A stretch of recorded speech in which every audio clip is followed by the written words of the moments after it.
ورحمۃ اللہ وبرکاتہ۔ الحمدللہ رب العالمین، آپ سب لوگوں کا یہاں جمع ہونا الحمدللہ یہ بتاتا ہے کہ آپ کو کتنا لگاؤ ہے دین سے اور دین کی تعلیمات سے۔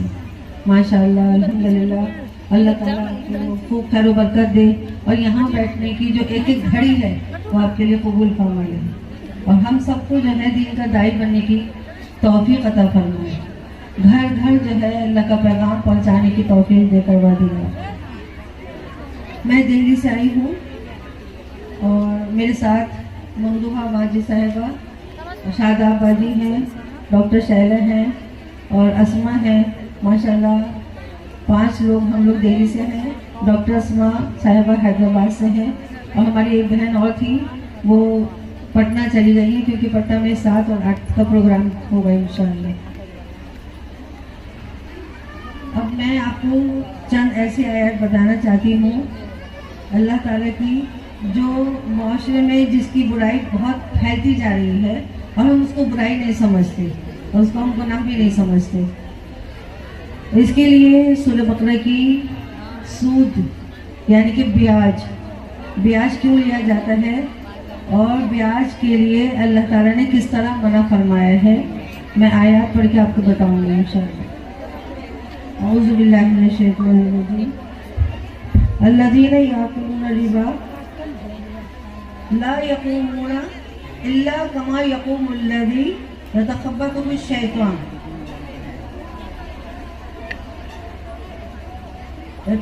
الشیطان من المس ذلک بأنہم قالوا انما البیع مثل الربا وحل اللہ البیع وحرم الربا فمن جاءه موعظة من ربه فانتهى فله ما سلف وأمره إلى الله ومن عاد فأولئك أصحاب النار هم فيها خالدون۔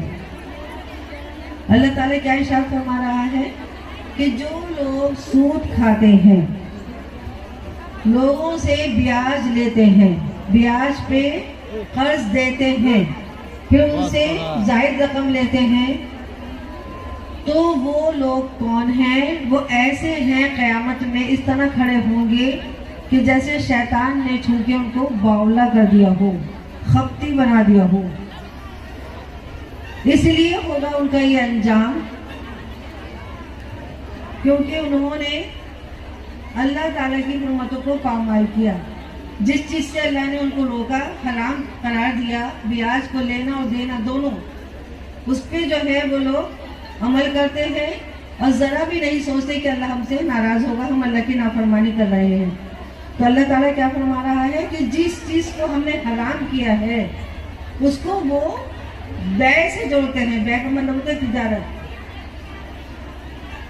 تو وہ کہتے ہیں کہ یہ تجارت کرنا بھی تو سود جیسا ہی تو ہے، یہ بھی جیسے تجارت کی جاتی ہے، سودا خریدا جاتا ہے، بیچا جاتا ہے، اس میں پروفٹ ہوتا ہے، ایسے ہی سود بھی ہے۔ حالانکہ وہ سود جو ہے وہ تجارت جیسا نہیں ہے۔ اللہ تعالیٰ نے تجارت کو حلال کیا ہے اور بیاج کو حرام کیا ہے۔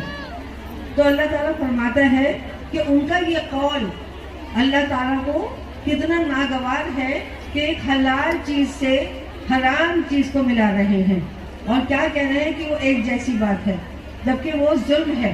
جبکہ کسی مجبور کو ہی قرض دیا جاتا ہے، کوئی مجبور ہو کے ہی قرض لینے جاتا ہے، اور اس کا بدلہ مہاجن کیا کرتا ہے کہ اسے اتنی رقم لے لیتا ہے کہ جتنی دی تھی پھر اس سے ڈبل، پھر اس سے ڈبل، پھر اس سے ڈبل۔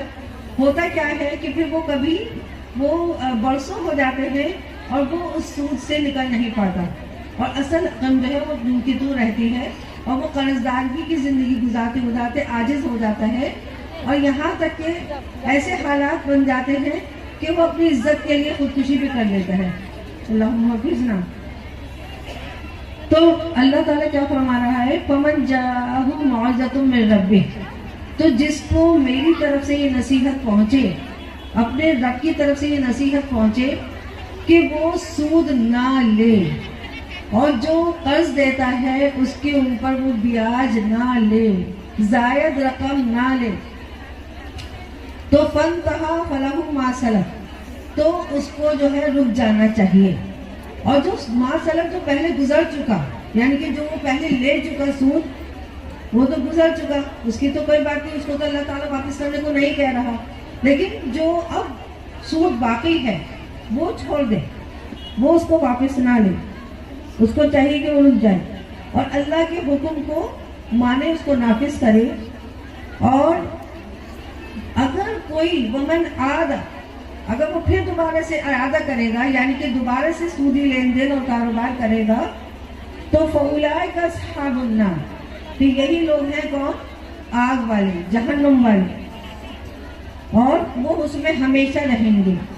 میری پیاری بہنوں، آپ لوگوں نے دیکھا ہوگا کہ جب مہاجن سود پہ پیسہ دیتا ہے اور آپ جس وقت لے رہی ہوتی تو سوچتی کہ ہاں کوئی حرج نہیں ہے، اتنا مہینہ مہینہ دیتے رہیں گے اور پھر ایسے حالات ہوں گے انشاءاللہ پھر ہم رقم ادا کر دیں گے۔ اس میں ایسے لوگوں کو ملوث دیکھ رہی ہوں سودی کاروبار میں، جو پڑھے لکھے عالم فاضل مفسرین قرآن کی تفسیر کرنے والے لوگ، وہ اس گناہ کو کر بیٹھے ہیں۔ کہتے ہیں مجبوری آ گئی تھی۔ کون سی مجبوری آ گئی تھی؟ کہ بیٹی کو شادی میں بارات کا کھانا دینا تھا اور عزت کا سوال تھا، اور جہیز دینا تھا، عزت کا سوال تھا، بھات دینا تھا، عزت کا سوال تھا، رسومات کے انبار لگا دیے ہیں ہم نے نکاح میں جو اللہ کی طرف سے نہیں ہے، اور اس کے لیے ہم پھر قرض لیتے ہیں اور مہاجن کے پاس جاتے ہیں۔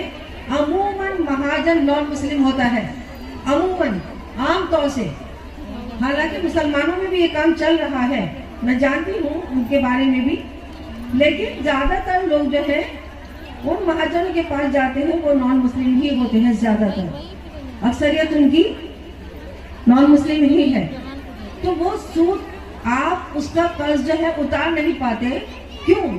کیونکہ اللہ تعالیٰ آگے کیا میں فرما رہا ہے، یمحق اللہ الربا، مار دیتا ہے اللہ تعالیٰ سود کے پیسوں میں سے برکت کو ختم کر دیتا ہے، اور وَيُرْبِي الصَّدَقَاتِ، اور صدقات کو بڑھاتا ہے۔ صدقات کیا ہوتے ہیں؟ دیکھیں، کسی کو قرض دینا بغیر سود لیے، اس کے اوپر زائد رقم لیے بغیر کسی کو قرض دینا کیا ہے؟ اللہ کا پسندیدہ ہے کہ آپ کسی کی ضرورت میں اس کی مدد کر دیں، اور اس کا بدلہ صرف اللہ سے مانگیں، اس کا بدلہ صرف اللہ سے چاہیں، اس کو بولتے قرض حسنہ، کہ آپ کسی کی ضرورت میں اس کی مدد کر دیں، اس کو قرض دے دیں، لیکن اپنی وہی رقم واپس لیں اور ایک میعاد مقرر کر لیں۔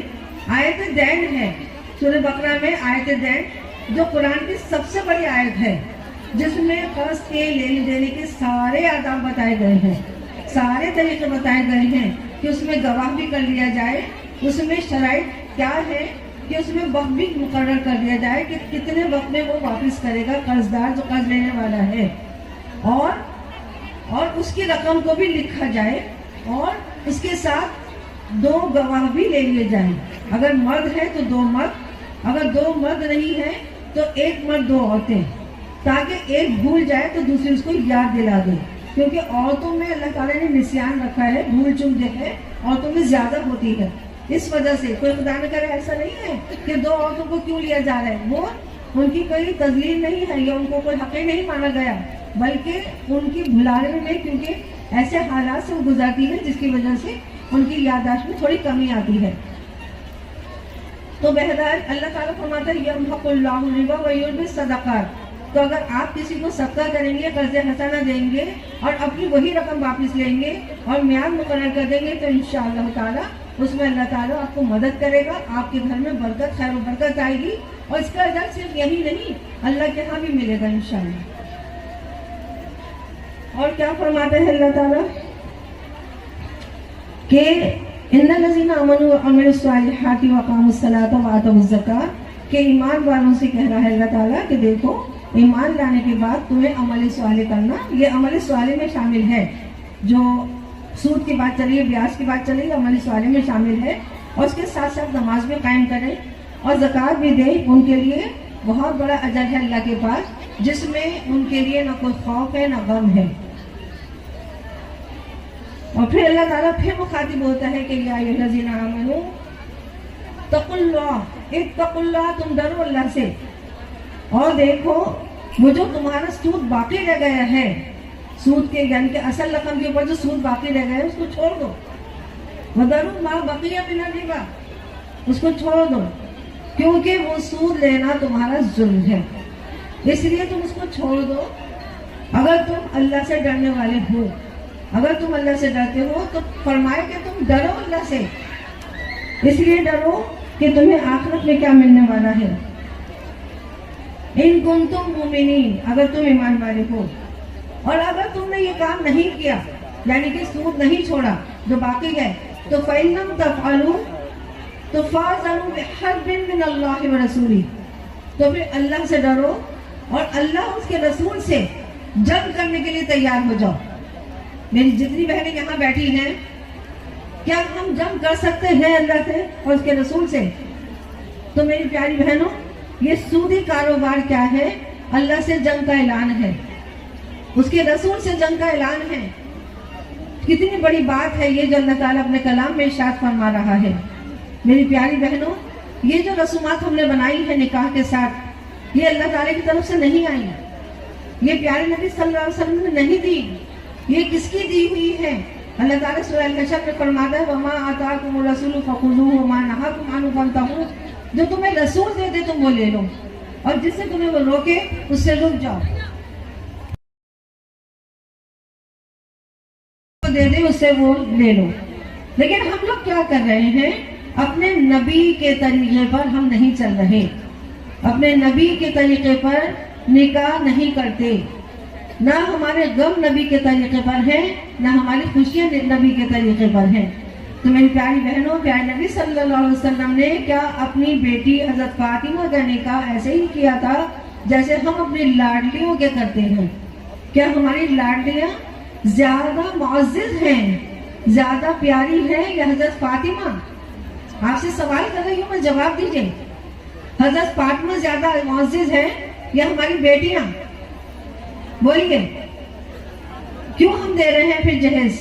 کیوں دے رہے ہیں اتنی رسوموں کے ساتھ اپنے بچیوں کو؟ کیوں مانگ رہے ہیں؟ جو لوگ جہیز مانگ رہے ہیں تو آپ اللہ کا توکل کیجئے اور ایسی جگہ پہ ہرگز شادی نہ کیجئے جو جہیز مانگتے ہیں، کیونکہ جہیز کی وجہ سے آپ بیاج لے رہے ہو، اور ایک رسم کرنے کا گناہ، دوسرا بیاج لینے کا گناہ، تو گناہ ڈبل ہو جا رہا ہے. پھر جب بیاج اپنے وقت پہ، اپنے رقم پہ، اپنے وقت پہ وہ رقم مہیا نہیں ہوتی تو بے عزتی اور منہ چھپانے کے سوا کچھ نہیں بنتا. تو کتنے لوگ خودکشیاں بھی کر رہے ہیں. بہتر ہے کہ ہم ان رسومات سے اپنے آپ کو علیحدہ کریں اور اللہ سے ڈریں، کیونکہ اللہ تعالیٰ کیا فرماتے ہیں اتقوا اللہ وذروا ما بقی من الربا، اور چھوڑ دو جو سود باقی رہ گیا ہے، جو بیاج. ایک تو تم بیاج لینا ہی نہیں ہے. دیکھیے مجبوری میں ہی ہر کام ہوتا ہے، یاد رکھیے. لیکن اللہ تعالیٰ بھی جانتا ہے کہ ایسی کیا مجبوری ہے آپ کو کہ آپ بیاج پہ پیسہ لینے چلے گئے، ہے نا. یہ لون جگہ جگہ آپ کو آفر دی جاتی ہے، اتنے میں لون لیجئے، سستا لون، آسان لون، ہے نا. جگہ جگہ سے آپ کو آفر آتی ہے نا، اور آپ اس میں پھنس جاتے ہیں. کتنی ہی غریب عورتیں جن کے بارے میں مسلسل نیوز آتی ہے کہ انہوں نے اپنی عزتیں گنوا دی، کہ انہوں نے اس وقت پہ ان کو آسان لون کے نام سے بلایا اور ان کو چکنی چپی باتیں کری اور ان کو لون دے دیا، اور اس کے بعد کیا ہوا کہ وہ لون ادا نہیں کر سکی، اور اس کے عوض میں انہوں نے کیا کہا؟ ان کی عصمتوں کی. اللہ اکبر. اللہ تعالی ہم سب کو جو ہے محفوظ رکھے. اور پھر ان کو انہوں نے کتنے لوگوں کے لیے ان کو جو ہے ان کے گاہک مہیا کر دیے، ان کو وقت لگا دیا اس میں کہ تم ہمیں اس طرح سے سود دو گی، ہمارا قرض اس طرح چکاؤ گی. تو ایک بکاؤ مال بنا دیا ان لڑکیوں کو.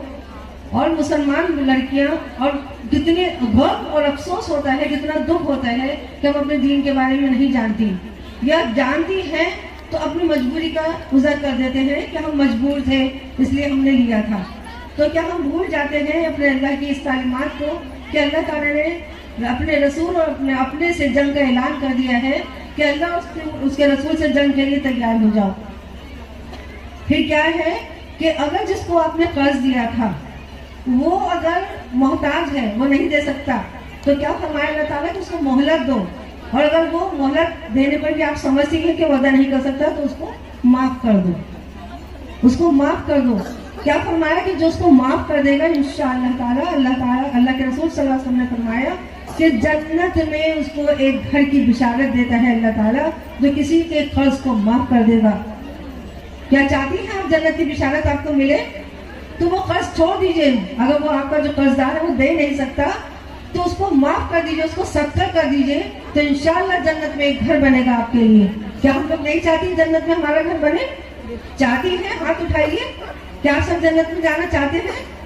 تو میری پیاری بہنوں, یہ شادی کے رسومات سے چھوڑ دو اور قرض لینا چھوڑ دو, یہ بیاج لینا چھوڑ دو. یہ دونوں ہی چیزیں ہمارے لیے لعنت کا سبب بن رہی ہیں. ہمارے معاشرے میں جو ہے یہ اتنی بری لعنت بن گئی ہے, یہ اتنی بری کہ جس سے نکلنے کا ہم لوگوں کو ایسا لگ رہا ہے کہ جیسے کوئی راستہ نہیں, جبکہ اللہ تعالیٰ نے ہمیں راستہ دیا ہے.